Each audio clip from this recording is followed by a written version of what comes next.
36 बेड़ियों से आजाद करवाने वाला ससुराल।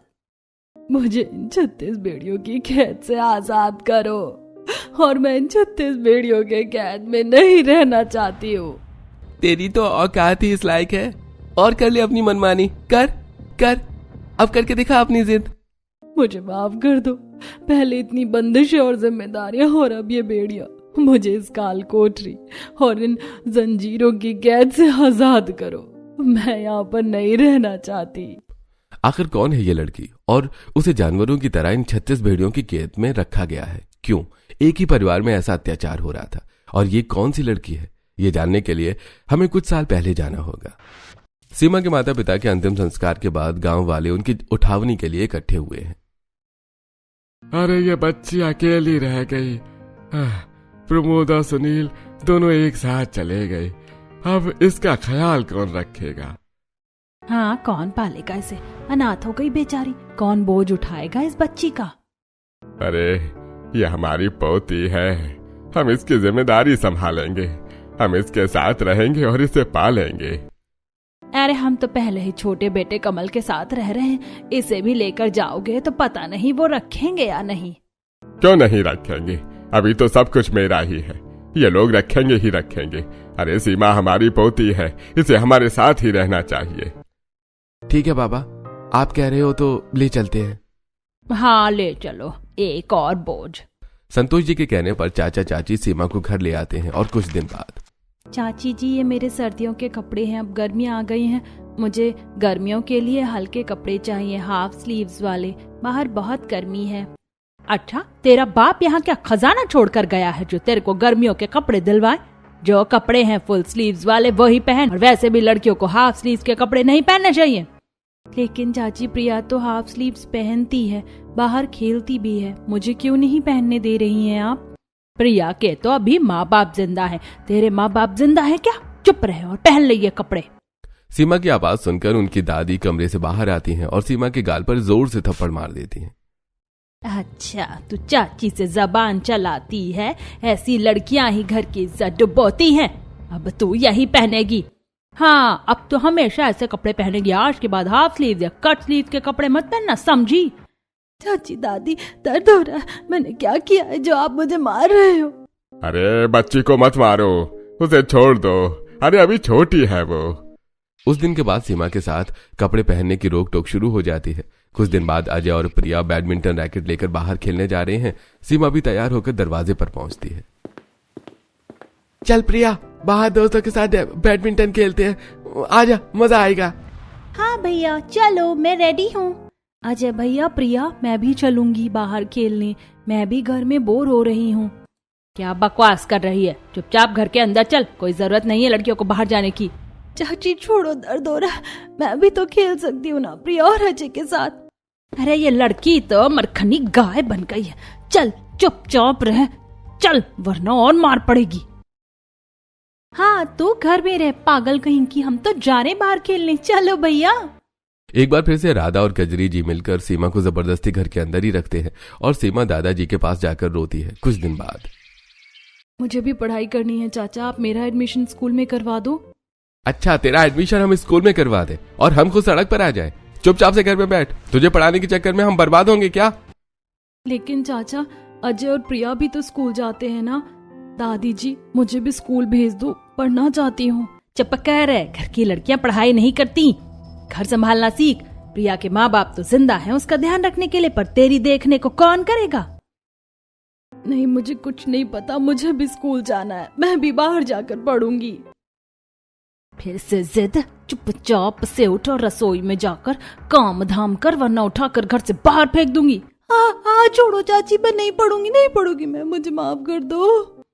इस तरह से सीमा पर एक एक करके बंदिशों का सिलसिला शुरू हो जाता है और शाम के समय डाइनिंग टेबल पर, वाह माँ, आज चिकन कितना टेस्टी है। हाँ मम्मा, मुझे थोड़ा और दे दो। चाची मुझे भी चिकन दो, ये तो सिर्फ रोटी और दाल है जो कल की बासी है। तेरे लिए यही काफी, तेरा बाप क्या छोड़ गया? जो है चुपचाप खा या भूखी सो जा, लड़कियों को वैसे भी कम खाना चाहिए। ठीक है, मैं यही खा लूंगी। सीमा चुपचाप खाना खाकर सो जाती है। अगले कुछ दिनों तक यही सिलसिला चलता है और होली वाले दिन, अरे वाह, कितना मजा आ रहा है, मैं भी खेलूंगी होली। मुझे भी रंग लगाना है और गुब्बारे फुलाने हैं। नहीं, लड़के होकर बाहर जाकर होली खेलेगी? तेरी इतनी हिम्मत? हाँ, चल चुपचाप घर में बैठ, बाहर निकली तो पैर तोड़ दूंगा। अपने चाचा की फटकार सुनकर सीमा सहम कर घर के अंदर ही बैठ जाती है और एक दिन उसकी दादी कजरी जी घर के बाहर दल्लान में झूले पर बैठकर अजय और प्रिया से लाड़ कर रही होती हैं। अरे प्रिया बेटा, ये ले तेरे 10 रुपए और अजय ये ले तेरे 10 रुपए, दोनों अपनी मनपसंद चीज खा लेना। अरे वाह दादी, आप तो बहुत कूल हो। दादी मुझे भी वो पैसे दे दो, मैं भी बाजार से चीज खा कर आऊंगी। तुझे क्यों दे दूं? तुझे कौन सा कहीं जाना है? घर में ही तो पड़ी रहती पूरा दिन। चल जा, मेरे लिए एक कप चाय बना कर लेकर आ। मुझे नहीं पता, आपको मुझे पैसे देने ही पड़ेंगे। मुझको भी पैसे दो, अगर आप मुझे पैसे नहीं दोगी तो मैं प्रिया के पैसे छीन लूंगी। कजरी की सीमा को पैसे देने से मना कर देती है, इसीलिए सीमा प्रिया के हाथ से 10 रुपए छीन कर घर के अंदर भागती हैं। तभी क्यों री, मेरी बेटी के साथ जिद करेगी, उसकी बराबरी करेगी। चल चुपचाप से आज तुझे घर में खाना नहीं मिलेगा। लेकिन चाची मैंने ऐसा क्या किया? मैं तो बस दादी से पैसे मांग रही थी। अच्छा तो अब जुबान भी चलेगी तेरी। तेरी अकल ठिकाने लगाने का तरीका है मेरे पास। आज तो पूरा दिन घर के कोने में बंद ही रहेगी। राधा जी गुस्से में सीमा को रस्सियों से बांध देती हैं और घर के स्टोर रूम में बांधकर पटक देती हैं। और अगले दिन सुबह राधा जी सीमा को रस्सियों खोलकर बाहर निकालती हैं और उसे काम पर लगाती हैं। उठ, अब काम करने का टाइम हो गया है। चुपचाप घर का सारा काम कर, वरना फिर से बांध दूंगी। सीमा रो रो कर घर का झाड़ू लगाना, बर्तन मांजना, कपड़े धोना, रसोई साफ करना, खाना बनाने का काम करती है। हाथ दुख रहे हैं चाची, मुझसे नहीं होगा।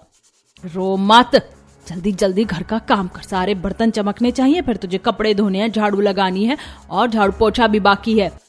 सीमा रोती हुई सारा काम निपटाती है। उसके बाद उसे फिर से राशन से बांध दिया जाता है और यही सिलसिला 10 सालों तक चलता रहता है। और सीमा के बड़े होते होते वो रोक टोक बंदिशों में और रस्सियां अब जंजीरों में बदल जाती हैं। और आज चाची मुझे जंजीरों से बाहर निकालो, मेरे हाथ पैरों में दर्द हो रहा है। हाँ, तेरी जंजीरें अब खुलेंगी। ये देख, ये एक कट्टा आलू है, चिप्स पापड़ बनाने टाइम आ गया। अब तुझे इन आलू के पापड़ अभी बनाने हैं। चाचा, छत पर बहुत तेज धूप है और गर्मी भी बहुत है। इतनी धूप में तो मैं जल जाऊंगी। मोम की बनी है ना तो जब पिघल जाएगी। चल चुपचाप से जा छत पर और ये 40 किलो आलू काट कर रखे, सारे के पापड़ आज ही बना। और अगर आज नहीं बनाए तो तेरी क्या हालत होगी देख लेना। चाची बहुत गर्मी है, पानी पीने दो, मुझे प्यास लगी है। अच्छा, पानी चाहिए तुझे? तू क्या कहीं की महारानी पटरानी हो रही है जो मैं तुझे पानी दूंगी? चुपचाप से अपना काम पूरा कर और सारे पापड़ बनाकर नीचे फिर घर का काम भी करना है। दोपहर की तेज धूप में राधा सीमा को छत पर भेजती है। पसीने से लथपथ होकर उस कड़ी धूप में सीमा पापड़ बनाती है और पूरे 4 घंटे धूप में बैठने के बाद जैसे तैसे वो पापड़ बनाकर नीचे आ रही होती है और फ्रिज से गिलास में पानी डालती है। अजय आता है। हे, ये क्या हो रहा है? हाँ, तू फ्रिज से पानी पी रही है? चोरनी कहीं की। तुझे बिना पूछे इस घर में पानी पीने का हक किसने दिया? अच्छा, मुझे बहुत प्यास लगी है, बहुत जोर से। अच्छा, प्यास लगी है महारानी को? चल चुपचाप, वरना फिर बांध दूंगा तुझे ले जाकर। काम कर। सीमा रोती हुई अपने दादाजी के पास जाती है। अरे बेटा, क्या हुआ? क्यों रो रही है? दादाजी, यहाँ सब मुझे मारते हैं, जंजीरों में बांधते हैं, काम करवाते हैं, मुझे बचा लो प्लीज। बेटा, मैं कुछ नहीं कर सकता। अरे मैं खुद अपाहिज हूँ। सीमा अपने दादाजी से बात कर रही होती है कि तभी कमरे में कजरी आ जाती है और दादाजी पर चिल्लाती है। अरे तुम्हें ज्यादा बातें आ रही हैं। ये लड़की काम नहीं करेगी तो बिगड़ जाएगी, और तू लड़की चल कपड़े धो और सुखा कर आ। अरे तुम्हें शर्म नहीं आती अपनी पोती के साथ ऐसा करते हुए? तुम प्रिया अजय को लाड करती हो, सीमा को इतना तिरस्कार देती हो। अपनी दादी की बात सुनकर सीमा नीचे चली जाती है और सीढ़ियों से उतरते हुए थकावट से उसका सिर चकराता है। मम्मा, पापा। सीमा नीचे गिर रही होती है, तभी कमल जी आकर उसे धक्का दे देती है और उसके सिर से खून आने लगता है और वो रोने लगती है। तभी अरे ओ महारानी, क्या रोना धोना मचा रखा है? चल उठ, पहले रोटियां बनानी है, किचन साफ करना है, कपड़े धोने और बर्तन मांजने। ये सब काम कौन करेगा? चाची मैं थक गई हूँ, मुझे भूख लगी है, प्यास भी लगी है, कुछ खाने पीने दो। जब देखो भूख प्यास लगती है इसे। चल उठ, काम पूरा कर। अपनी चाची की मार खाकर सीमा सारे काम करती है और शाम थक कर बैठती है। बहुत प्यास लगी है, भूख भी लग रही है, क्या करूं? पानी पी लूं तो फिर मारेंगे। सीमा डरते हुए बाथरूम में जाती है और बाथरूम के नल से पानी पीने लगती है। तभी उसकी चाची वहां आ जाती है और उसके बाल पकड़कर बाथरूम से बाहर निकालती है। अच्छा तो महारानी यहाँ चुपचाप से हमें बिना बताए पानी पी रही है, अब पानी की चोरी भी करेगी। राधा जी फिर से सीमा को ले जाकर सजा के तौर पर उसे बेड़ियों में बांध देती है। हे भगवान, मुझे कब आजादी मिलेगी इन बंदिशों और बेड़ियों से? इससे अच्छा मैं मर जाऊं। सीमा की जिंदगी जिम्मेदारियों की बंदिशें और 36 बेड़ियों में उलझी हुई थी। उसकी चाची कभी उसका हाथ चाय से जला देती थी, कभी गर्म चिमटा उसके चिपका देती थी और ऐसे ही सीमा के दिन गुजर रहे थे। 2 दिन बाद दोपहर में सभी लोग हॉल में बैठे थे। तभी मम्मी, बहुत दिनों से इसे परेशान नहीं किया। हाँ, मजा नहीं आ रहा। अच्छा ऐसी बात है, अभी कर देते हैं, रुको। राधा जी कोठरी में जाकर उसकी बेड़ियां खोलती हैं और बाल पकड़कर उसे गार्डन में ले आती हैं। देखिए गार्डन कितना गंदा पड़ा है, पत्तियां बिखरी हैं, घास बढ़ गई है, पौधों में कचरा भरा है। आज तुझे पूरा साफ करना है, समझी? चाची प्लीज, सुबह से काम कर रही हूँ, बर्तन मांजे, कपड़े धोए, रोटियां बनाई और धूप भी तेज है, मैं शाम को कर दूं? चुपचाप अभी कर, वरना फिर से उसी काल कोठरी में भेज दूंगी और चूहे छोड़ दूंगी। सीमा बेड़ियों के डर से झाड़ू लगाने लगती है। धूप तेज है, पसीना बह रहा है। वो पत्तियां इकट्ठा करती है और घाटों की मेहनत के बाद आखिरकार सब साफ हो जाता है। वो थक कर बैठ जाती है। ओ महारानी, बैठने को किसने कहा? उठ चल, कपड़े धो, कितने सारे कपड़े पड़े हैं धोने को। अब मुझसे ये सहन नहीं होता, ये 36 बेड़ियां अब मुझे चुभ रही हैं। एक दिन मैं यहाँ से जरूर भागूंगी, तभी मेरी ये कैद खत्म होगी। सीमा उस दिन कपड़े धोकर उसे छत पर कपड़े सुखाने जाती है और चाची की साड़ी सूखते सूखते उसे कुछ ख्याल आता है और वो साड़ियां टांगते टांगते देखती है कि नीचे से कोई नहीं देख रहा। आज मुझे आजादी मिलेगी या फिर सब खत्म हो जाएगा। सीमा उस साड़ी को छत की लोहे की रेलिंग से कई बार लपेटकर गांठ मारती है। साड़ी को नीचे लटकाती है। सीमा डरते डरते साड़ी को दोनों हाथों से पकड़ती है, पैर रेलिंग पर रखती है और धीरे धीरे नीचे उतरने लगती है और पैर जमीन पर लगते ही वो भागने लगती है। वो तेज तेज दौड़ती है, सांस फूल रही है लेकिन रुकती नहीं है। तभी कुछ गुंडे उसे अकेला देख लेते हैं। वो हंसते हुए पास आते हैं। अरे मैडम जी, कहाँ जा रही हो इतनी जल्दी? अकेली हो? चलो हमारे साथ, अच्छी जगह पहुंचा देंगे। नहीं, छोड़ो मुझे। अरे चुप कर, चिल्लाई तो हम बहुत डालेंगे, चल हमारे साथ। गुंडे उसे जबरदस्ती एक वैन में डाल देते हैं। वो चीखती चिल्लाती है लेकिन वैन तेजी से भाग जाती है। कारखाने में पहुंचकर उन्हें जंजीरों में बांध दिया जाता है। नहीं, घर से भागी थी आजादी के लिए, यहाँ भी कैद। भगवान, अब तो मौत ही दे दो। जिंदगी में हर जगह बेड़ियां ही क्यों है? मौत जल्दी नहीं मिलेगी, पहले बहुत काम करवाएंगे तुझसे। वो गुंडे सीमा को बेड़ियों में बांध देते हैं। इसी बीच एक एनजीओ जो लड़कियों की ट्रैफिकिंग के खिलाफ काम करता है, उनके रैकेट की तलाश में था। एनजीओ की लीडर सीमा की बचपन की टीचर थी। वो पुलिस के साथ उसी कारखाने में छापेमारी करती है और टीचर सीमा को देखते ही पहचान लेती है। सीमा बेटी, तू यहाँ? मैं तेरी टीचर हूँ, याद है? अब डर मत, हम तुझे आजाद करवाएंगे। पुलिस रेड डालती है, गुंडे पकड़े जाते हैं, सीमा की जंजीरें खोली जाती हैं। कमला जी पुलिस से बात करके सीमा को अपने साथ ले आती है। सबसे पहले वो उसे हॉस्पिटल ले जाती हैं जहां उनका बेटा राहुल डॉक्टर है। राहुल अपनी मां के एनजीओ के काम में भी मदद करता है। हॉस्पिटल पहुंचकर राहुल सीमा को देखता है। उसका दिल दुख से भर जाता है लेकिन वो प्रोफेशनली मरहम पट्टी शुरू करता है। सीमा के घाव साफ करता है, दवा लगाता है और इंजेक्शन देता है। इस दौरान राहुल सीमा से धीरे धीरे बात करता है ताकि वो सहज महसूस करे। सीमा, दर्द तो नहीं हो रहा? ये घाव गहरे हैं लेकिन ठीक हो जाएंगे। तुम्हारी हिम्मत देखकर लगता है तुम बहुत मजबूत हो। माँ ने बताया तुम्हारी स्टोरी। डॉक्टर साहब, थैंक यू। मरहम पट्टी के दौरान राहुल को सीमा पसंद आने लगती है। इलाज के बाद सीमा को थोड़ी राहत मिलती है। कमला जी सीमा को एनजीओ ले जाती हैं जहां लड़कियों के लिए सुरक्षित शेल्टर है। वहां सीमा को एक कमरा मिलता है लेकिन राहुल रोजाना एनजीओ आता है सीमा को देखने के बहाने। वहीं दूसरी तरफ आखिर वो लड़की गई तो गई कहाँ? मुझे पुलिस के कंप्लेन करनी होगी। हाँ पापा, अगर वो चली गई तो घर के काम कौन करेगा? मुझसे तो उम्मीद ही मत करना। अरे अच्छा हुआ मेरी बच्ची यहाँ से चली गई। अरे कम से कम इतनी 36 बेड़ियों से आजाद तो हुई। सीमा के चाचा चाची पुलिस में कंप्लेन कराते हैं जहां से उन्हें पता चलता है कि सीमा कमला जी के एनजीओ में है। लेकिन दोनों उसके पास पहुंच जाते हैं और एनजीओ वालों को झूठ बोलकर यकीन दिलाते हैं कि सीमा उनकी बेटी जैसी है और घर से भाग गई थी। कौन हो आप? सीमा से क्या रिश्ता है? मैडम, हम सीमा के चाचा चाची हैं। वो हमारी बेटी जैसी है। उसके माँ बाप की मौत हो के बाद हमने ही पाला है। घर से झगड़े में भाग गई थी। हम बहुत परेशान थे। पुलिस को भी बताया था। ये देखिए, हमारे पास उनके जन्म प्रमाण पत्र की कॉपी है और घर की फोटोज जहां वो हमारे साथ रहती थी। वो बच्ची है, गुस्से में भाग गई, लेकिन अब हम उसे वापस ले जाना चाहते हैं। घर में सब उसका इंतजार कर रहे हैं। हाँ मैडम, वो हमारी लाडली है। हमने कितना प्यार दिया है उसे। बाहर गुंडों ने पकड़ लिया, लेकिन अब वो सुरक्षित है। प्लीज हमें ले जाने दो। एनजीओ वाली दस्तावेज देखकर और सीमा से पूछते हैं। सीमा डर से कुछ नहीं कहती, बस सिर झुकाकर हामी भर देती है। वो जानती है कि मना करने पर और ज्यादा टॉर्चर होगा। कमला जी को शक होता है, लेकिन कानूनी तौर पर रिश्तेदार होने के सबूत देखकर उन्हें जाने देना पड़ता है। चाचा चाची सीमा को घर ले जाते हैं। घर पहुंचते ही टॉर्चर शुरू हो जाता है। अच्छा, भाग गई थी, अब देख तेरी क्या हालत बनाती हूँ। तुझे जंजीरों में फिर बांधूंगी और पहले से ज्यादा काम करवाऊंगी। बाहर की हवा लग गई ना। चाची प्लीज माफ कर दो, मैं नहीं भागूंगी अब। चुप। जब रोजाना घर का काम करेगी, घर साफ करेगी, और अगर एक शब्द भी बोली तो या घर से भागने के बारे में भी सोचा तो समझी। सीमा फिर से पुरानी कैद में फंस जाती है। जंजीरें, मारपीट, भूखा रखना सब शुरू हो जाता है।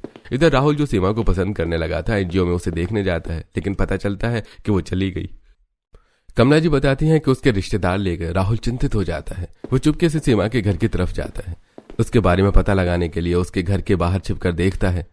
राहुल घर की खिड़की से झांकता है और देखता है कि चाचा चाची सीमा को टॉर्चर कर रहे हैं, उसे जंजीरों में बांधा है, मार रहे हैं और काम करवा रहे हैं। राहुल तुरंत पुलिस को बुलाता है। हेलो पुलिस, यहाँ एक घर में लड़की को टॉर्चर किया जा रहा है, प्लीज जल्दी आइए। पता है। पुलिस आती है। राहुल उन्हें बताता है, लेकिन चाचा चाची मुकर जाते हैं और सीमा उनके डर से चुप रहती है और कुछ नहीं कहती। सर, ये डॉक्टर साहब झूठ बोल रहे हैं। सीमा हमारी बच्ची है, घर का काम कर रही है। यहाँ हम उसके साथ कोई टॉर्चर नहीं कर रहे हैं। बेटा बता ना, हम तेरे साथ अच्छा करते हैं ना। हाँ इंस्पेक्टर साहब, चाचा चाची बहुत अच्छे हैं।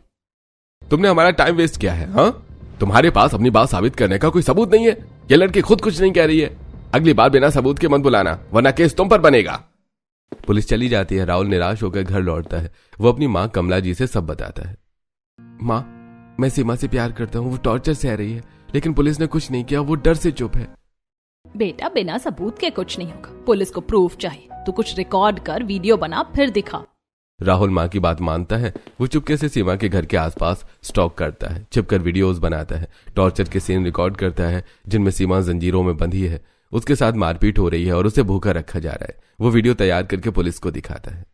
सर, ये देखिए वीडियो, अब तो सबूत है, सीमा को टॉर्चर किया जा रहा है, प्लीज एक्शन लीजिए। पुलिस अब गंभीर हो जाती है। वो घर पर रेड डालती है, जांच करती है, सीमा की स्टोरी सुनती है और उसके चाचा चाची, दादी, अजय और प्रिया को गिरफ्तार किया जाता है। कोर्ट में केस चलता है। उन्हें जुर्माना और सजा मिलती है। सीमा को आजाद कराया जाता है। अब राहुल सीमा को प्रपोज करता है। सीमा, मैं तुमसे प्यार करता हूँ, शादी करोगी मुझसे? मैं तुम्हें वो आजादी दूंगा जो तुम डिजर्व करते हो। कोई बंदिश नहीं होगी, सिर्फ प्यार ही प्यार होगा। राहुल, तुमने मुझे 36 बेड़ियों से आजाद कराया। हाँ, मैं तुमसे शादी करने को तैयार हूँ। मैं हमेशा से एक बेटी चाहती थी और मुझे सीमा के रूप में वो भी मिल गई। चलो तुम्हारी शादी की तैयारी करते हैं। दोनों की शादी तय हो जाती है। कमला जी खुशी से तैयारी शुरू करती हैं। मंदिर में 7 फेरे होते हैं, फूलों की मालाएं आती हैं और दूसरी लड़कियां जो एनजीओ में रहती हैं सब सीमा को हल्दी मेहंदी के लिए तैयार करती हैं। सारे फंक्शन एनजीओ में होते हैं। उसके बाद शादी वाले दिन कमला जी सीमा को लाल साड़ी पहनाती हैं और दोनों की शादी होती है और विदा होने की। बहू, आज से ये घर तेरा है। यहाँ तुम्हें कोई जंजीर नहीं मिलेगी, कोई डर नहीं होगा, बस प्यार ही प्यार मिलेगा। शादी के बाद सीमा पहली बार ससुराल में कदम रखती है। उसका घर सजा हुआ है। राहुल उसे गोद में उठाकर अंदर ले जाता है। सीमा के पैर जमीन पर रखते ही वो घर को देखकर भावुक हो जाती है। आप लोगों ने मुझे 36 बेड़ियों से आजाद कराया। मेरा मायका मेरे लिए कैद था, पर मुझे गुंडों की कैद मिली थी। लेकिन ये ससुराल, ये मेरा 36 बेड़ियों से आजाद करने वाला ससुराल है। यहाँ मुझे पहली बार लगा कि मैं इंसान हूँ, कोई बोझ नहीं। थैंक यू, सच में थैंक यू। अब से हर दिन तुझे स्पेशल फील कराऊंगा। कोई काम नहीं होगा, कोई जंजीरें, कोई बंदिशें नहीं होंगी, बस खुशी ही खुशी होगी। शादी के बाद सीमा राहुल के साथ खूबसूरत पल बिताती है। एक शाम दोनों पार्क में जाते हैं। राहुल सीमा को आइसक्रीम खिलाता है। राहुल, पहले मैंने कभी आइसक्रीम नहीं खाई इतनी खुशी से। पहले तो बस मुझे रोटी दाल मिलती थी खाने को, और वो भी बासी। अरे हम हर दिन नई चीज ट्राई करेंगे। कल मूवी देखेंगे, परसों शॉपिंग। तुम्हारा जो भी मन करेगा हम वो सब करेंगे।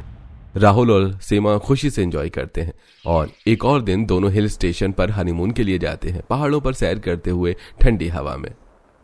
देखो कितनी आजादी है यहाँ, कोई डर नहीं है, कोई जंजीर नहीं है, बस तुम और मैं है यहाँ। I love you Rahul.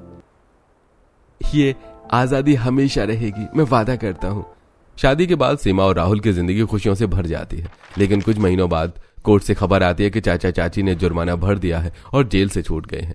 वो लोग अब भी उसी घर में रह रहे हैं जहां सीमा की प्रॉपर्टी है। वो घर जो उसके माँ बाप ने छोड़ा था, सीमा को पता चलता है तो वो चिंतित हो जाती है।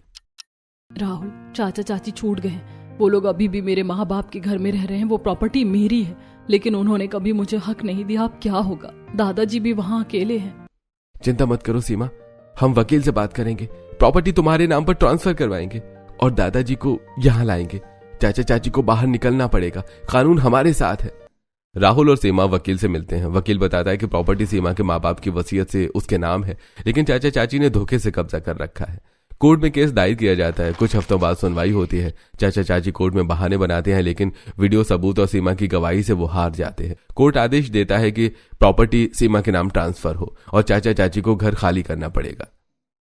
अरे जज साहब, ये घर हमारा है, हमने पाला है इसे, प्रॉपर्टी हमारी मेहनत से बनी है।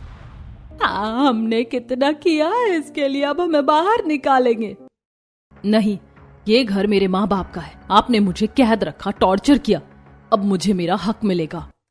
कोर्ट का फैसला सीमा के हक में आता है। चाचा चाची को जुर्माना और भरने पड़ता है और घर खाली करने का आदेश मिलता है। पुलिस की मदद से वो लोग बाहर निकाले जाते हैं। और फिर राहुल, दादाजी का क्या होगा? वो अकेले हैं वहाँ। चाचा चाची तो सजा काट रहे हैं, लेकिन दादाजी वो हमेशा मेरे साथ खड़े रहे, बस अपाहिज होने की वजह से कुछ कर नहीं पाए।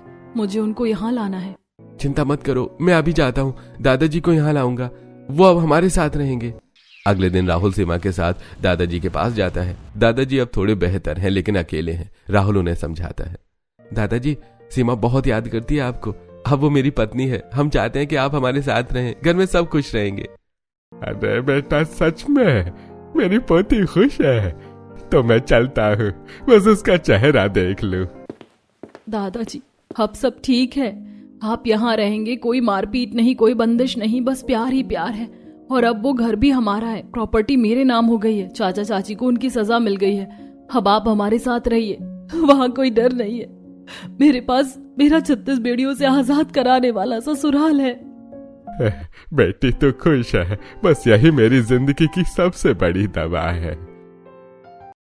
दादाजी सामान पैक करते हैं। सीमा घर को देखती है, वही जगह जहां उसकी कैद शुरू हुई थी, लेकिन अब वो आजाद है। वो प्रॉपर्टी के पेपर साइन करती है और घर को एनजीओ के लिए डोनेट करने का फैसला करती है। सीमा, राहुल और दादाजी ससुराल लौटते हैं। घर में सब खुशी से रहते हैं। सीमा प्रॉपर्टी का इस्तेमाल एनजीओ के लिए करती है, वहां लड़कियों के लिए शेल्टर बनाती है। अब सब बिल्कुल ठीक हो चुका है। ये मेरे मम्मी पापा की प्रॉपर्टी मेरे नाम है, मेरे दादाजी मेरे साथ है और तुम और मम्मी जी भी मेरा परिवार है। यही मेरी आजादी है। हाँ, और हमेशा रहेगी। अब घर में चारों तरफ खुशी है। सुबह राहुल और सीमा मिलकर चाय बनाते हैं। कमला जी दादाजी के लिए दवा लाती हैं। शाम को सब साथ बैठकर बातें करते हैं, हंसते हैं। सीमा एनजीओ में काम करने लगती है, दूसरी लड़कियों को मदद करती है। राहुल उसका साथ देता है। राहुल, पहले मैं सोचती थी जिंदगी खत्म हो गई, लेकिन तुमने, सासू माँ ने, दादाजी ने, सबने मुझे नई जिंदगी दी। अब मैं सच में आजाद हूँ। और हमेशा रहोगी, हम साथ हैं। सीमा की 36 बेड़ियां अब सिर्फ एक पुरानी याद बन गई हैं। सीमा अब प्यार, सम्मान और आजादी में जी रही है। उसका ससुराल सच में उसका स्वर्ग बन चुका है।